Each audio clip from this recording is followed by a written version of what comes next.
Bienvenue chez Christec Business Sarli.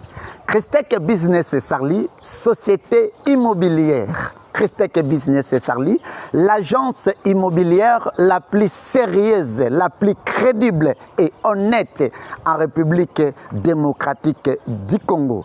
Christec Business Sarli, nous sommes spécialistes en vente des terrains, des maisons, des hectares, des concessions, ici à Kinshasa et partout dans la République démocratique du Congo. Olingi okoma kolo lopango, olingi okoma propriétaire d'une maison, concession, terrain, contactez Christec Business Sarli.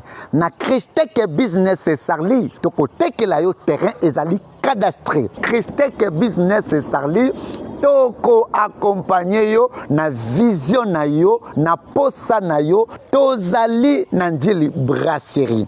Christec Business ba terrain na biso ezali na njili brasserie Manzanza à quelques mètres na makadam. Tozali kaka lisusu na njili brasserie na côté ya 1000 maisons. Tozali na monga fula ki mwenza gare. Tozali lisusu kaka na monga fula mais na sep.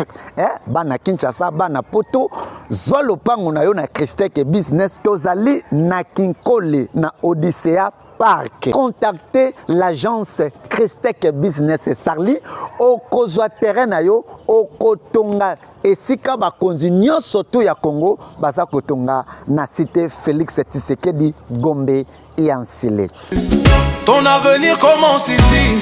La confiance est notre devise. Du rêve à la réalité. Christec Tozali ko bâtir la vie. Hey, hey.